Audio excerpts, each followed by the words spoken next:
Dentro dessa perspectiva, você vai acompanhar o PowerPoint, mas eu vou caminhar de uma forma mais objetiva aqui.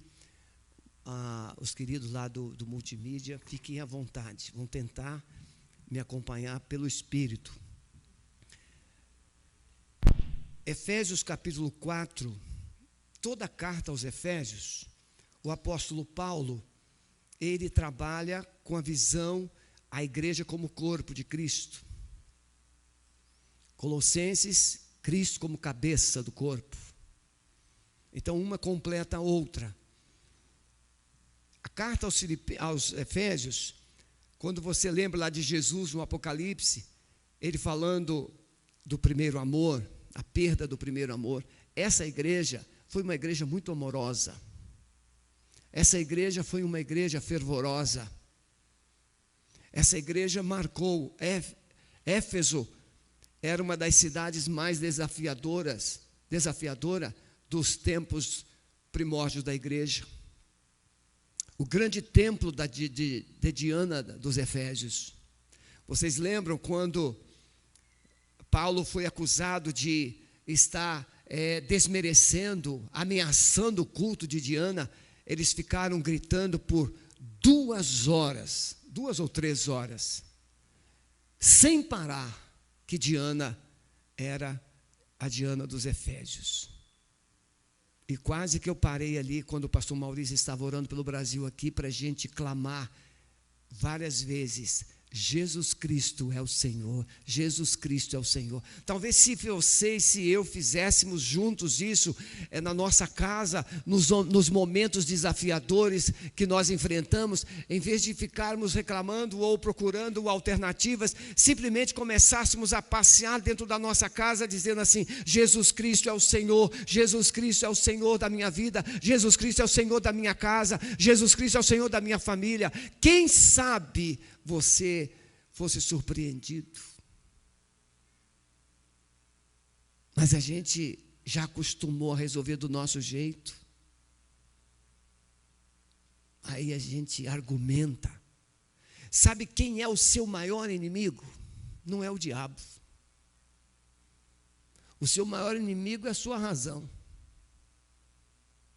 É quando você quer ter razão, e quem busca razão machuca o outro, fere o outro, porque ele vai buscar de todas as formas provar que ele está certo.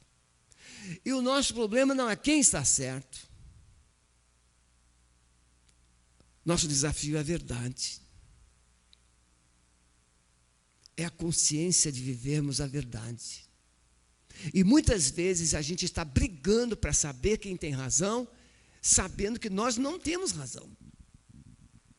Mas o seu orgulho não admite. E você discute, você briga. Então o maior inimigo nosso não é o diabo. O diabo, ele colocou na sua cabeça que você tem razão. E aí você discute com todo mundo. É por isso que a gente vê a igreja se dividindo.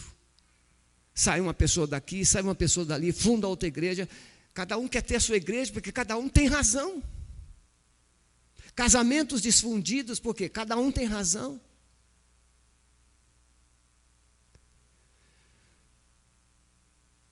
O texto bíblico diz, a partir do verso 11 de Efésios 4, e ele mesmo deu uns para apóstolos, outros para profetas, e outros para evangelistas, e outros para pastores e doutores, querendo o aperfeiçoamento dos santos, para a obra do ministério, para a edificação do corpo de Cristo, até que todos cheguemos à unidade da fé e ao conhecimento do Filho de Deus, a homem perfeito, à medida da estatura completa de Cristo, para que não sejamos mais meninos inconstantes, levados em roda por todo o vento de doutrina, pelo engano dos homens que com astúcia enganam fraudulosamente.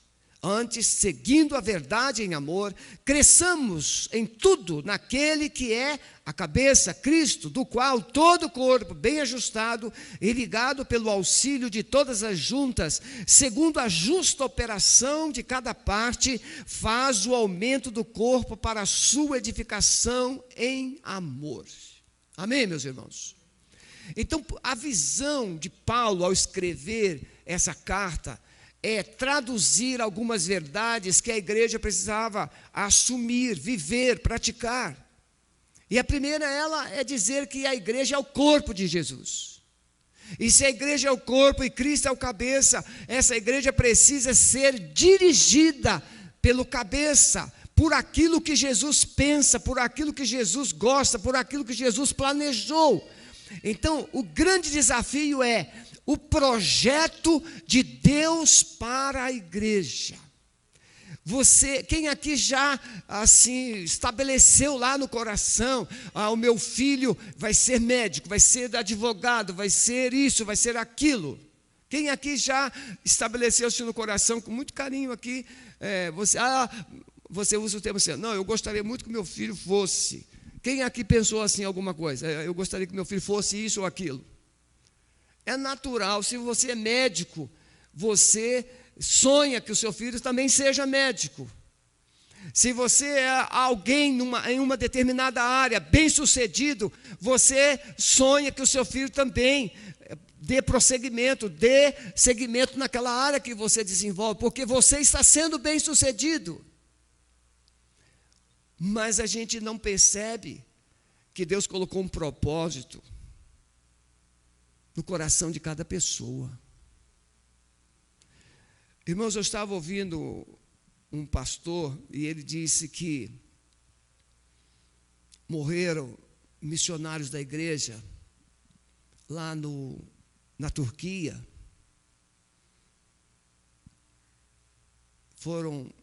Tiveram as suas genitálias cortadas e só a mensagem, no período que a mensagem foi pregada, não foi agora.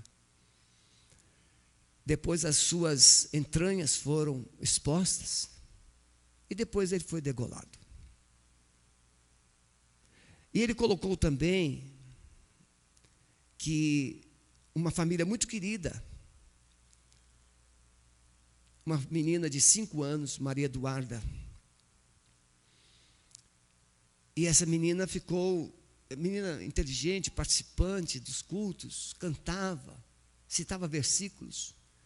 Ela ficou doente um dia, 2 dias depois ela estava morta. E a pergunta que nós fazemos é: por quê? Por quê? Por que acontece coisas assim? Se Deus fosse nos dar explicações de tudo de ruim que acontece nesse mundo, o seu propósito jamais seria alcançado. Se Deus ouvisse o seu filho na cruz, ou no Getsêmani, o seu propósito não teria sido alcançado. Então eu quero que você, por favor, de uma vez por todas, decida crer que o propósito de Deus é muito maior do que as circunstâncias que você vive. O propósito de Deus para o seu casamento é muito maior do que as crises que você passa. O propósito de Deus para o seu filho é muito maior do que a rebeldia que ele possa ter. O propósito de Deus para a igreja é muito maior do que essas mazelas todas que nós temos visto na vida da igreja, entre aspas. O propósito de Deus é muito maior. O propósito de Deus na minha vida é muito maior do que os meus caprichos de busca por algo que eu julgo ser digno.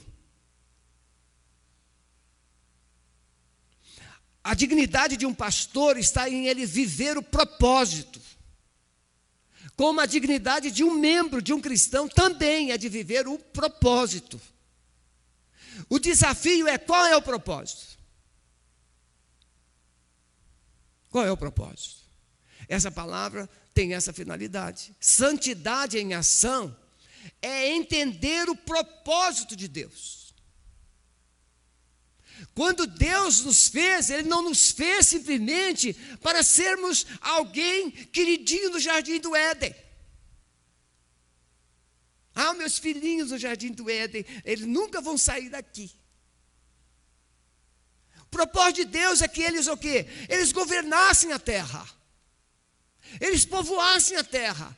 Quando Deus chama Abraão ou Abrão, ele não tinha um propósito simplesmente de fazer um povo especial no sentido assim de tratamento agora, como o judeu captou, como os hebreus captaram. Não, Deus chama Abrão e faz dele uma nação para que através dessa nação todas as famílias da terra pudessem ser abençoadas. Propósito não termina em você. Aliás, você nem conta. Você é como cano d'água, como a torneira. O propósito é jorrar água. Boa essa. Não? Porque o que te interessa, tem gente que bota uma torneira de ouro. Não interessa que cor é a torneira, o preço da torneira. O importante na torneira é que saia água. É disso que a gente precisa, da água. O que adianta você ser um crentão bonitão? O que adianta você ser de uma igreja famosa? O que adianta você ser crente X, Y, Z, qualidade? Mas onde está o propósito de Deus na sua vida?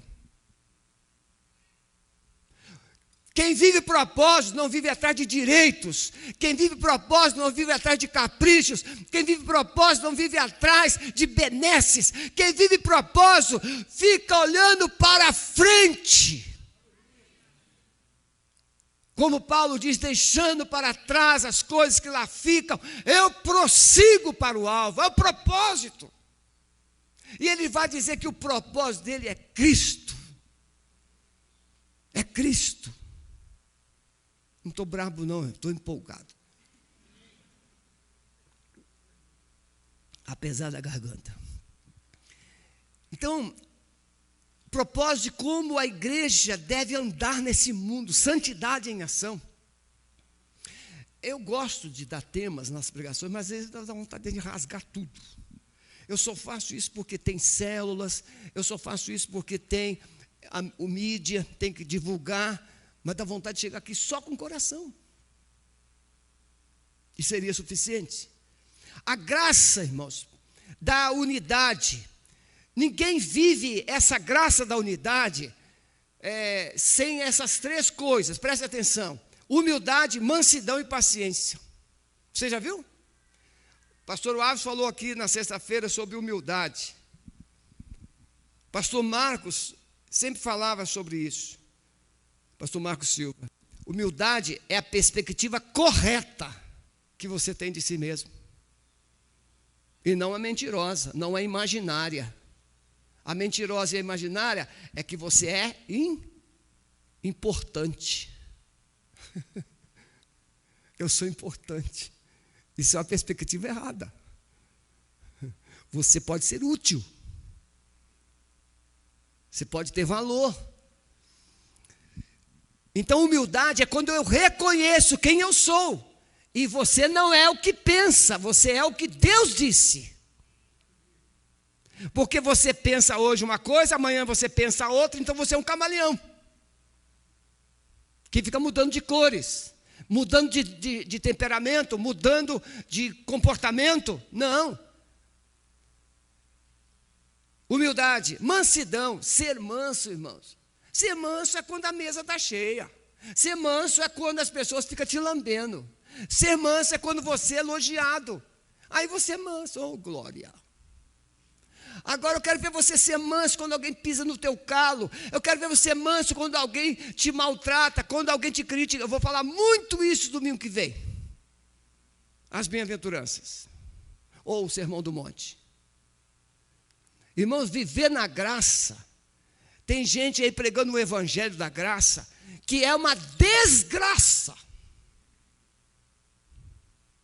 Porque a graça é 100 vezes mais exigente do que a lei.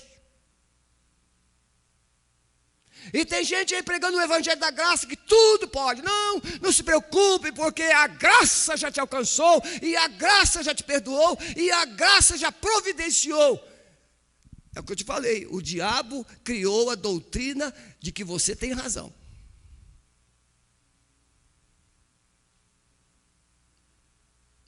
Não, viver debaixo da graça, ou viver em santidade, andar em santidade, é muito mais que isso.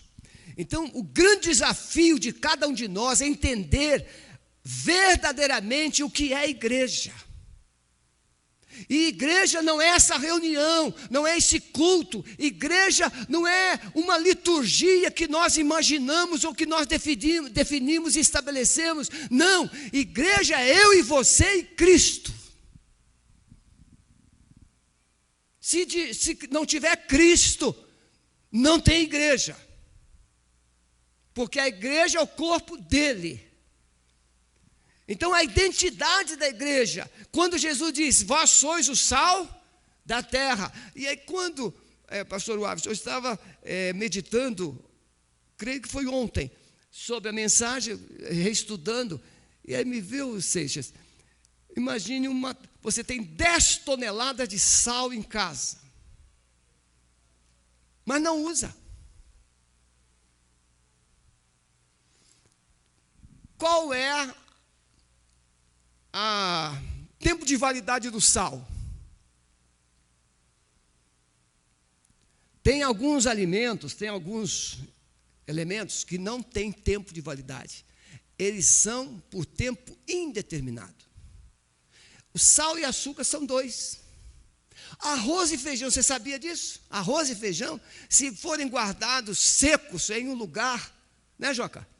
Guardado em um lugar seco, bem protegido, não tem tempo indeterminado. Tem 12 produtos que são de validade em tempo indeterminado. E você que está doido para consultar o Google, deixa para depois.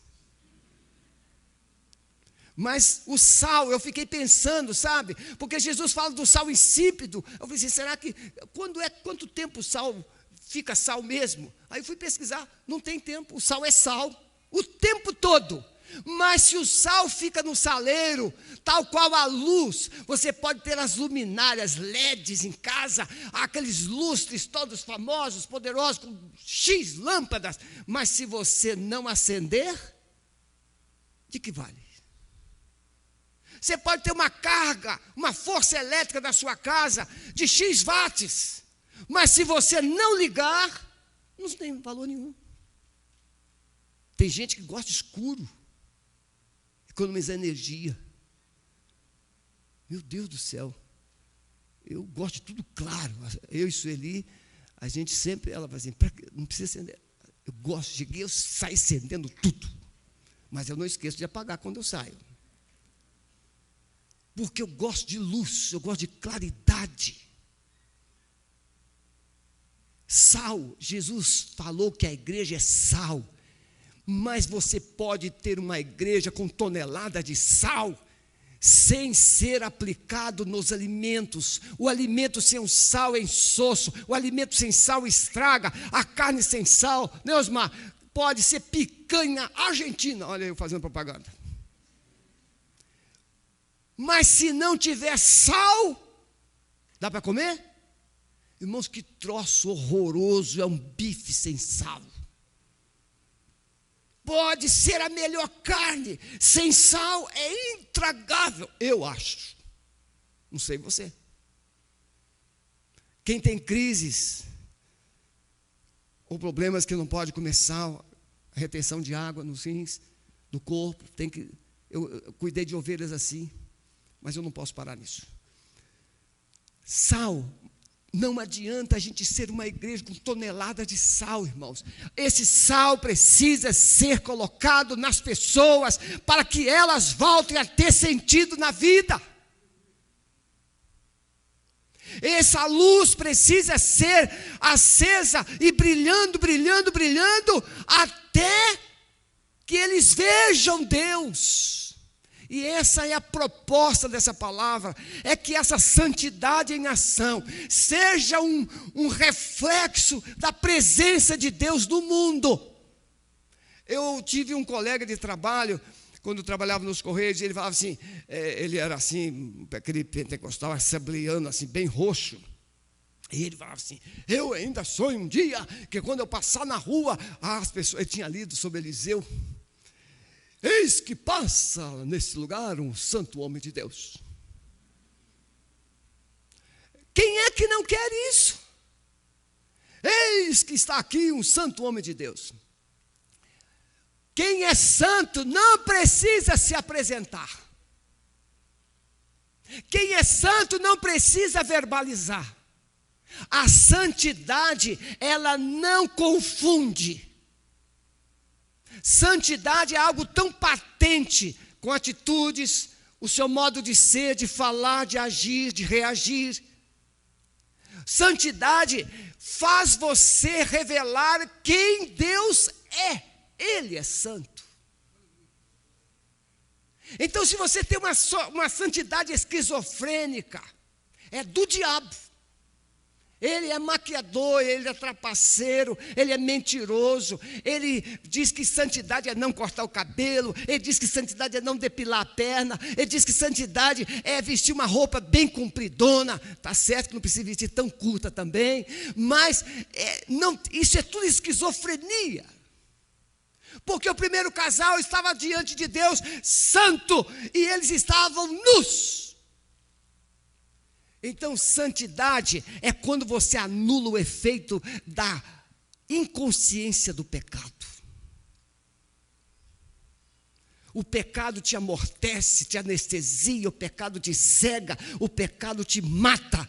Então, você se torna santo quando você volta a viver. Santidade é vida. Quando você vê uma pessoa alegre, quando você vê uma pessoa feliz, quando você vê uma pessoa cheia de qualidade, você começa a admirar, a não ser os invejosos. Propósito da igreja. Não fomos salvos, irmãos. Irmãos, a gente fica aqui, porque o céu, hinos que nós cantamos, porque o céu é um lindo lugar, o céu é um lindo lugar, o céu é um lindo lugar. Irmão, deixa o céu para você admirar quando chegar lá. Deus te chamou para você olhar a realidade de hoje. Tem gente que vive olhando para o céu e esquece o que está em sua volta. Vive um vislumbre religioso, irmãos, isso é religiosidade, irmãos. Eu sei que o céu é uma realidade e eu tenho o DNA do céu. Eu vou para lá, ninguém vai me convencer o contrário. O diabo jamais vai tirar isso de mim, porque Jesus colocou o selo do Espírito Santo aqui, está carimbado, é direito adquirido. Mas eu preciso entender o propósito agora. O que é que eu, como igreja, tenho que viver hoje?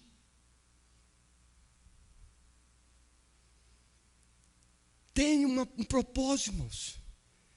Propósito da igreja, não fomos salvos simplesmente para ficar vislumbrando o céu, vislumbrando o céu, vislumbrando o céu. É igual um casal, família que cria um filho. Meu filho, minha filha, meu filho, minha filha, meu irmão, minha irmã. Treina esse filho, treina essa filha, porque você vai lançar. Treina, viu, Roberto? Essas duas bênçãos que tem, duas, né? Filhos é para serem lançados e não guardados. Não é, Dorquinhas? Já está sentindo o arco sendo... Pois é, mas a gente precisa polir a flecha, mas lançar na direção certa, não no ermo. Tem filho que está saindo para qualquer lugar, porque não quer ficar no lugar onde ele está. Não, filho bem amado, filho bem cuidado, é lançado no tempo certo, no tempo de Deus, para o lugar certo, para viver os propósitos de Deus. Eu já fico imaginando o Heber no casamento da filhinha. Hein, Heber? Eu fico imaginando. Filhos são herança do Senhor, são flechas na aljava do valente, para ser lançado, né, Douglas? O bom pastor conhece as ovelhas mesmo mascaradas. Combustível. Então veja, a igreja tem uma identidade, a igreja tem um propósito, mas a igreja também tem combustível. O que é que move a igreja? É a santidade, irmãos. Santidade revela a natureza de Deus. Por isso Pedro declarou: mas como é santo aquele que vos chamou, sede vós também santos em toda a vossa maneira de viver. Portanto está escrito: sede santos, porque eu sou santo. Todo filho de Deus, toda filha de Deus precisa revelar o caráter de Deus. Que tristeza quando um filho revela o que o pai não é.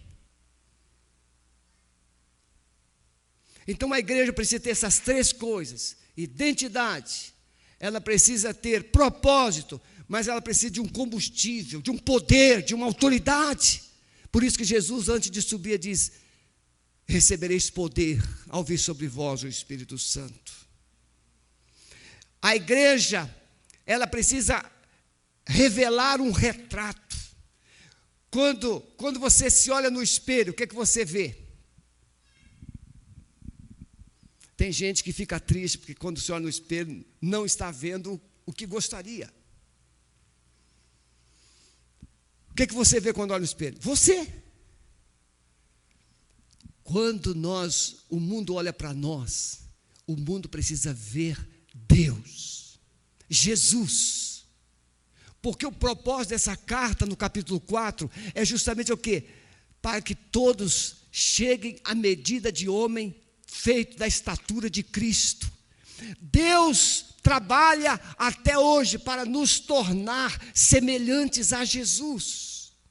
A carta então aos Efésios trata da igreja como corpo, um corpo formado de pessoas regeneradas. Não há como e não haverá como você se tornar semelhante a Jesus sem o novo nascimento. Pastor, como é que eu sei que eu nasci de novo? Se você não sabe, não nasceu. Não sabe. Você sabe o dia do seu aniversário? Pode ter, tá certo, alguns vovozinhos não lembram mais. Mas a gente sabe o dia do aniversário. Quando é que você nasceu?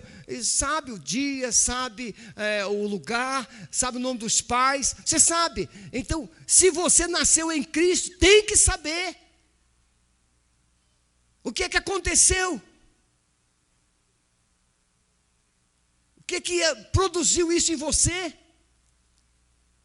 Tem gente que tem uma infância maravilhosa, tem outros que têm uma infância desastrada, mas você sabe o que aconteceu. Então, regenerado, gente que foi feita de novo por Deus através do Espírito Santo, aperfeiçoado. Se você nasceu de novo, o propósito de Deus é o quê? É aperfeiçoar você. Você já imaginou 30 anos e o bebezinho está no colo? Tente imaginar um negócio desse. Trocando fralda, 30 anos. Dando uma madeira, 30 anos. Calma, eu não vou mexer com ninguém de 30 anos hoje. Mas sei que tem. Mas o bebê, quando está no colo, os papais estão loucos para que eles comecem a engatinhar. Está engatinhando. Aí, engatinhando, quer que eles andem. Depois que eles começam a andar, os pais ficam loucos para ele voltar para o colo. Porque depois que começa a andar, ninguém segura mais. Você está entendendo? Na visão de Deus, você precisa deixar de ser bebê, você precisa crescer, aperfeiçoar, você precisa engatinhar, você precisa começar a andar. E quando você começa a andar, você começa a produzir alegria. O Josué está com 1 ano e 8 meses. Ele fala já um montão de coisa. Ele pega o telefone da Lília e fala assim: mamãe, vovô, para a Lília ligar para mim. E tem que ser no vídeo. E às vezes eu estou dirigindo, eu retorno. E ele fica: vovô, e ele quer falar alguma coisa que ele fez. Ele sai correndo. Ele só quer falar. Ele fala papai, ele fala mamãe, ele fala Ana, ele fala Dedé, que é a Débora. Ele fala porque são as coisas que ele ouve. São os nomes que ele ouve. Você já viu um avô? O que o avô fala para o neto? Vovô, vovô. O bicho besta, né? E os pais também. Mamãe, mamãe, mamãe. E quando fala primeiro mamãe, o papai fica meio assim. Ele fala primeiro papai, a mamãe fica meio assim. Não, ele vai ter que falar o nome primeiro. E o nome que ele mais ouve é mamãe.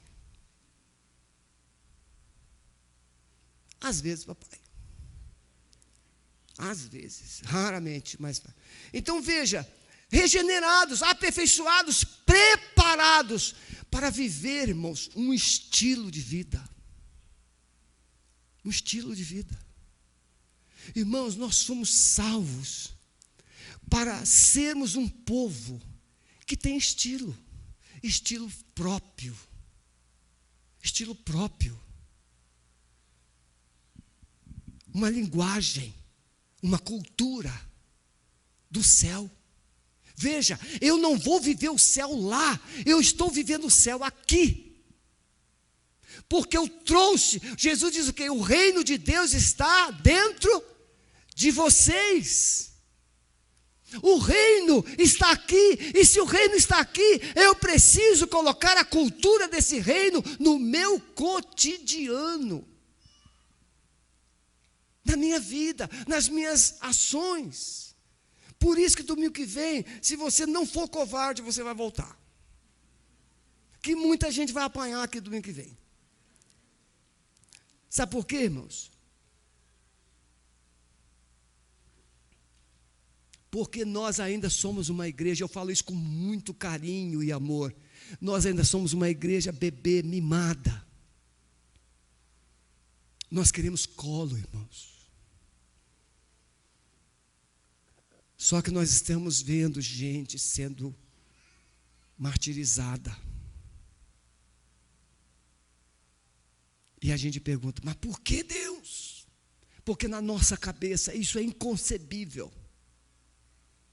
Inconcebível é ver o próprio Deus numa cruz,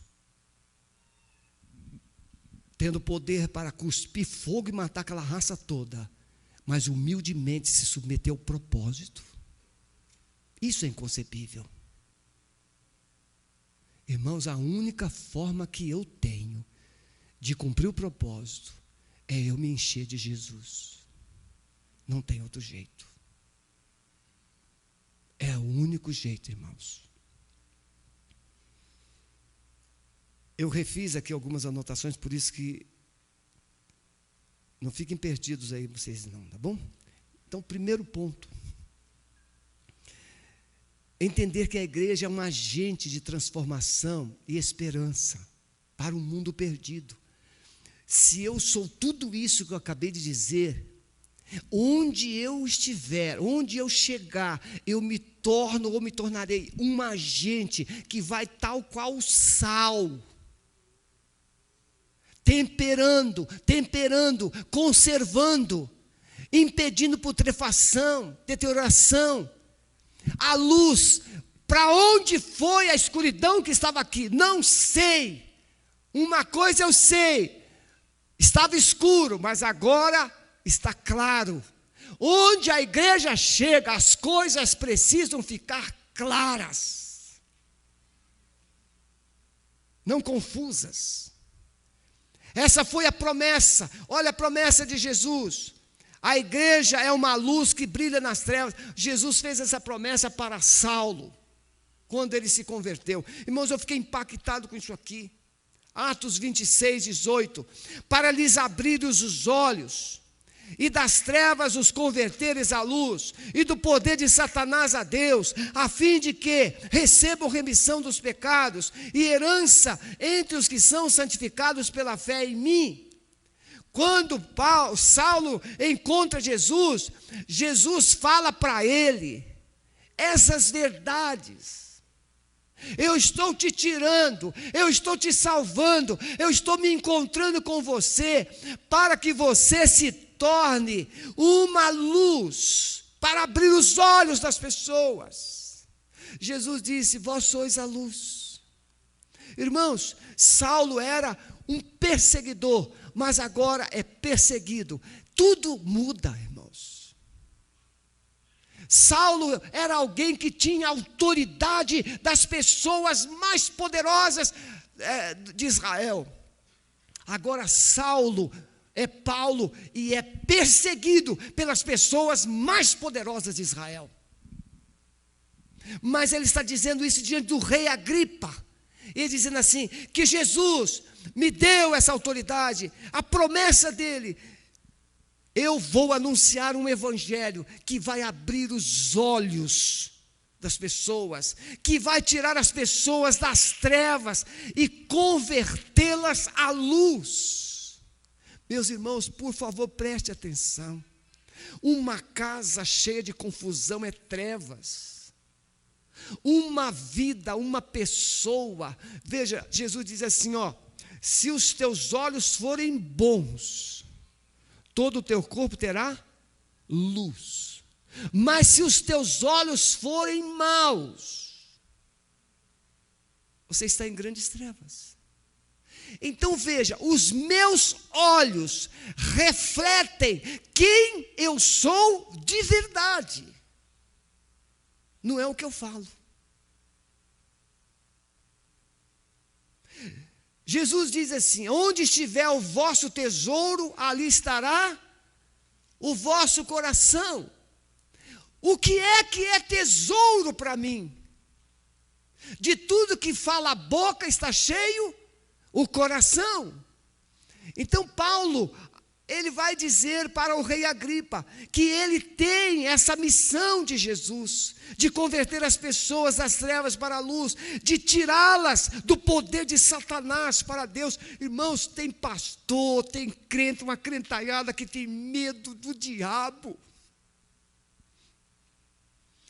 Fulano já está meio tremendo, pega o telefone, liga logo para o pastor, Não, meu irmão, você é boca de Deus, você tem autoridade de Deus, você tem unção, você tem uma promessa, você tem autoridade. O Saulo bem não se converteu, ele já estava lá em Damasco pregando para todo mundo.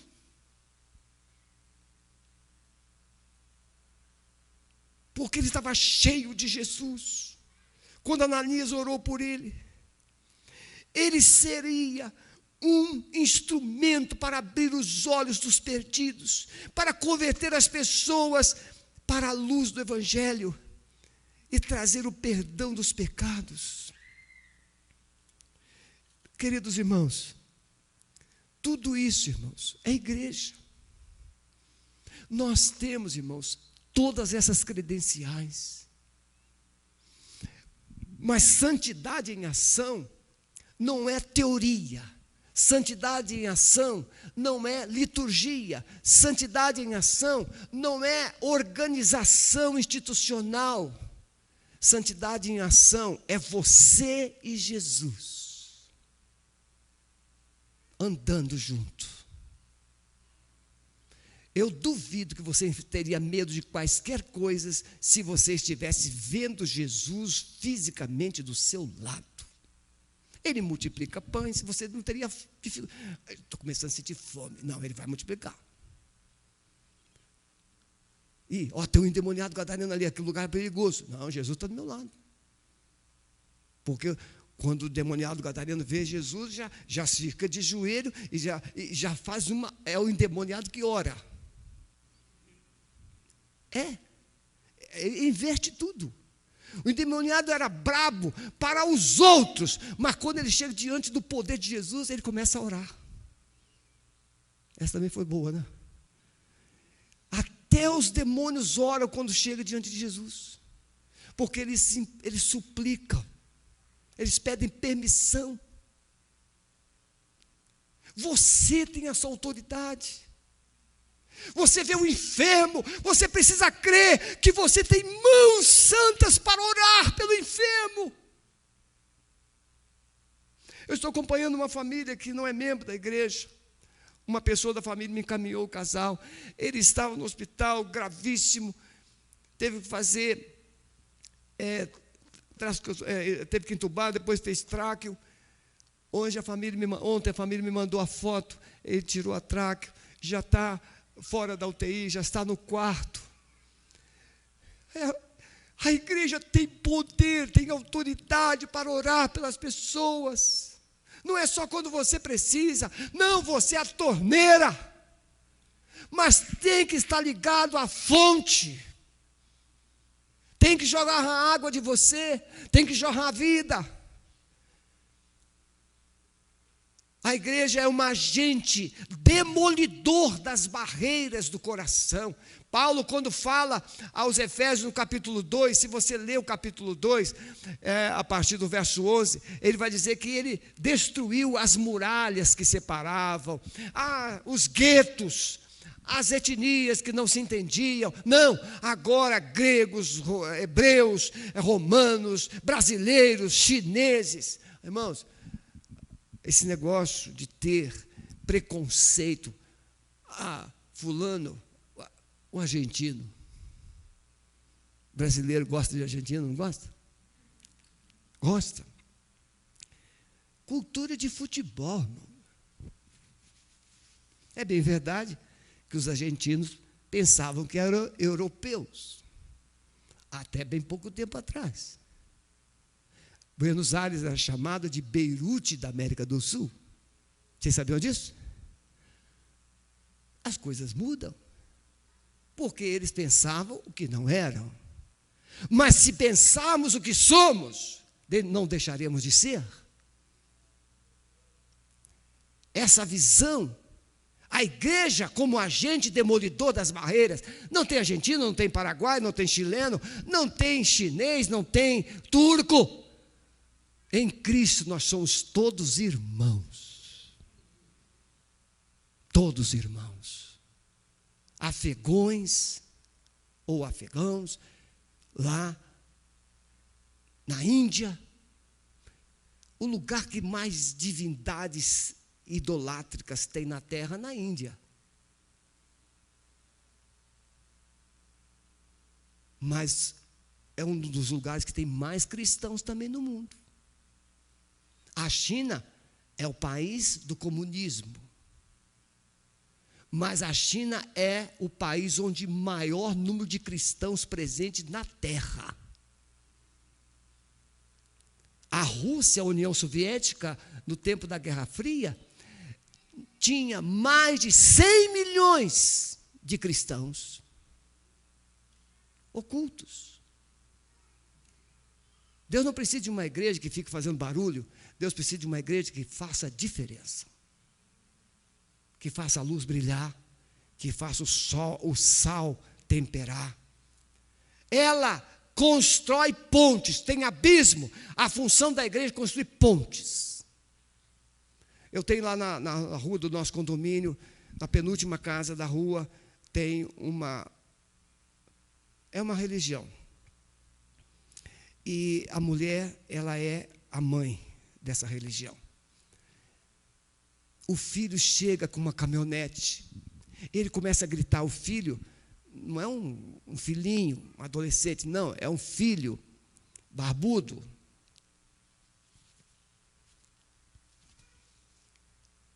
Ele tem quase uns 2 metros de altura. E um domingo eu estou escutando aquela gritaria, ele gritando com a mãe, xingando a mãe, xingando a mãe. Eu saí do meu apartamento e fui lá, comecei a andar em frente. E nós estamos orando por aquela casa. A Sueli já foi lá bater naquela porta. A igreja constrói pontes. Tem pessoas que estão do outro lado, sem pontes. Não tem como atravessar. Os haitianos, fazem assim com a mão, haitianos. Tem aí, olha lá, tem mais 2 lá. Deus me deu uma inspiração. Essa semana eu fiquei pensando, temos uma igreja para os haitianos. Ah, mas pastor, eles precisam ficar no nosso meio. Sim, mas podemos ter uma igreja para os haitianos. Um pastor para os haitianos. Um pastor para os venezuelanos. São culturas diferentes. A igreja precisa construir pontes e não abismos, não guetos. A sua própria. Irmãos, muitas vezes isso aqui é um gueto. É um gueto.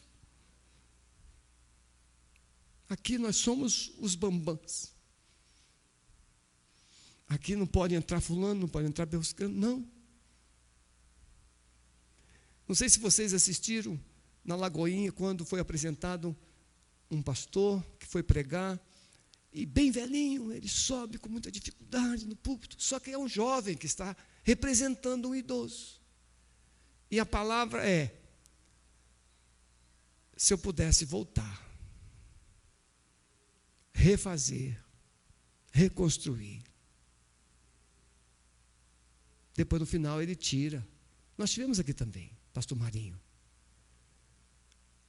Não importa, você precisa aproveitar o dia de hoje. Você precisa ser igreja hoje. Aqui, nesse lugar? Sim, sim. Mas você precisa voltar para casa e ser igreja lá. E o que é que a igreja tem? A igreja tem autoridade. O que é que a igreja pode? Ela pode todas as coisas naquele que fortalece. O que é que a igreja realiza? Ela é uma semeadora. Você precisa resgatar isso. Você não é uma caixa para receber, uma caixa para receber, uma caixa para receber. Não, você é um cano para canalizar. É um instrumento de Deus. Por isso, Paulo vai dizer que a igreja precisa ser edificada, fortalecida, amadurecida. Filhos que não são amadurecidos, eles saem, depois eles voltam. Principalmente no dia de pagar as contas. Santidade não oferece lugar para divisão. Sociedade fragmentada, sendo unificada através do corpo de Cristo. Uma família dissolvida, uma família destruída, uma família sem unidade. Aí Jesus Cristo entra e começa a pacificar. Jesus Cristo entra e começa a restaurar os laços. Ah, pastor, mas minha mãe é crente, meu irmão é crente, mas a coisa não é tão bem assim. É um crente esquizofrênico. Porque crente curado, crente que tem identidade no Espírito Santo, ele olha nos olhos daqueles que os perseguem. Vou falar isso domingo que vem. Ele olha nos olhos daqueles que os perseguem e os abençoa.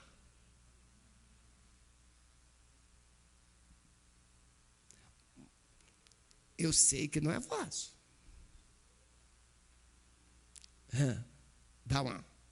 Oferecer a outra face? Se alguém te desse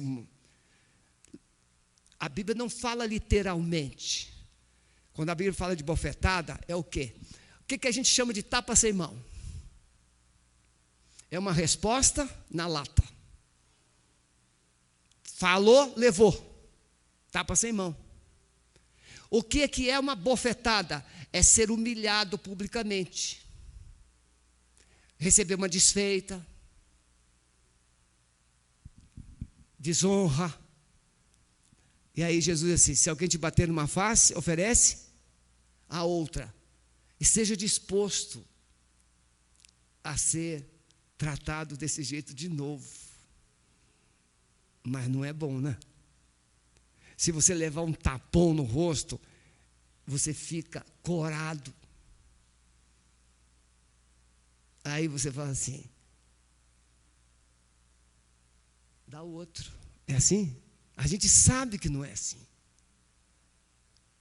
Mas é a gente suportar a atitude do outro. Terminando, irmãos. Santidade destrói ídolos do coração. Você pode ter transformado seus filhos, sua mulher, seu marido em ídolos. Santidade destrói essas idolatrias dentro de nós. A casa, tem gente que a casa, eu já conversei com um rapaz, a casa, o camarada com uma franelinha na mão. Aí você bota a mão numa coisa, ele... Tss. Brincadeira? Não, sério. A casa, carro. O carro vale mais que a família. Fica polindo o carro, polindo o carro, polindo o carro. E o filho chega, bota a mão, tira essa mão daí. O filho ficou traumatizado com o carro. Mas o carro se alegrou com o trauma do filho. Ídolos que estão presentes no coração. Dinheiro. O dinheiro que tem nessa carteira tem que ser servo e não senhor da minha vida. Ele precisa ser usado para abençoar e não para humilhar pessoas. Se você tem dinheiro que humilha pessoas, esse dinheiro não é de Deus. Porque o dinheiro que é de Deus levanta pessoas. Eu vou continuar à noite. Podem ficar em pé, por favor.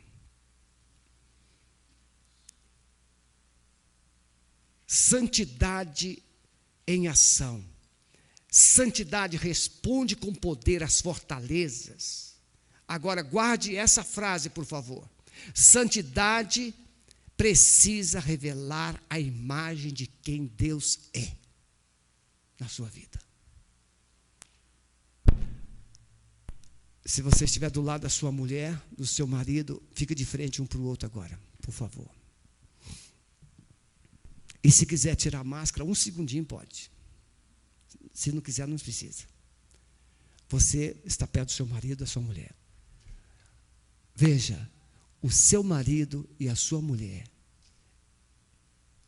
vocês se conhecem bem.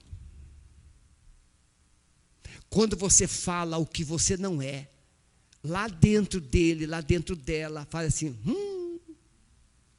é assim ou não é? É assim ou não é? Pois é, quando você vive o que Jesus não é, o mundo também fala assim, pode voltar. É difícil olhar nos olhos? É difícil. É difícil.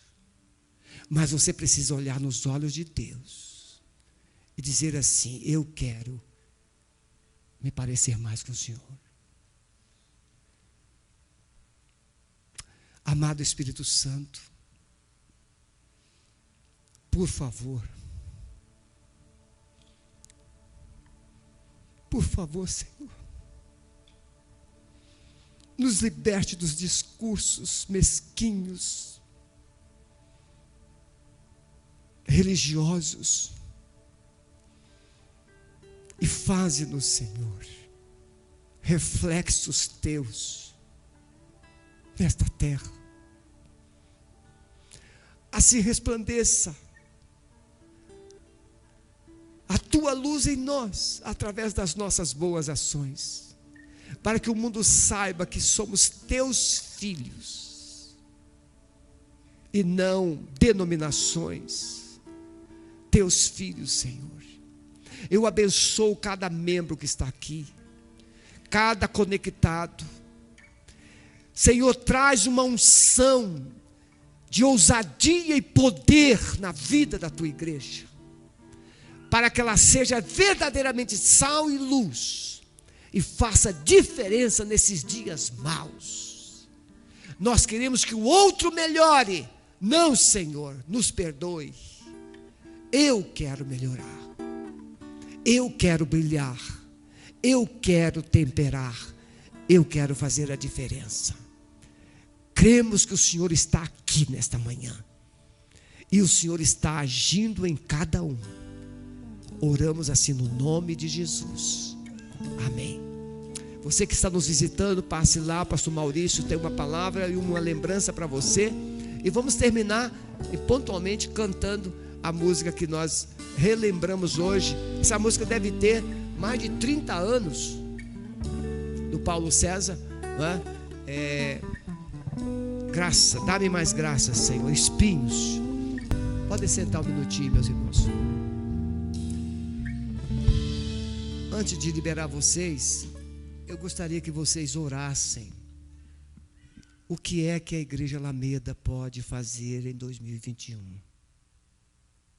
Mas não esqueça que a Igreja Alameda é você. O que Deus espera de você em 2021? Que marca você deve deixar? Estamos vivendo um tempo de diferença, não é? Onde não temos muita liberdade de proximidade, mas é nesses dias, irmãos, que nós podemos fazer a maior diferença. Ore, o Espírito Santo vai te mostrar. Talvez você esteja nos acompanhando e você está ansioso por querer participar de alguma forma. Nós temos sonhos. E um sonho antigo que nós temos, irmãos, é uma casa de passagem. Abrir uma casa grande para acolher famílias que vêm do interior para fazer tratamento em Curitiba. Nesses dias de pandemia, as pessoas não têm onde ficar. A igreja precisa ir além. Outra coisa que você precisa orar: uma casa para idosos. O idoso, eu tenho uma idosa em casa e tenho os meus sogros. O idoso é aquele que deu tudo que tinha, contribuiu com tudo que ele tinha de melhor, e agora ele está esperando cuidados. Alguns idosos são esquecidos em casa, são abandonados, são colocados em asilos esquecidos. Irmãos queridos, que igreja nós somos? Dar cesta básica é muito bom, é uma grande coisa. Fazer missões é prioridade, mas não podemos esquecer daqueles que estão presentes conosco. Ore sobre isso. Coisas que Deus pode fazer. Tem gente, irmãos, que tem casarões abandonados. Tem gente que tem muito dinheiro para investir em alguma coisa digna. Vamos orar para que Deus mova os corações, além de nós. Além de nós. Tá bom? Quem tem mais de 60 anos e crianças, podem sair cautelosamente. Primeiro, as mamães que têm carrinhos, não é?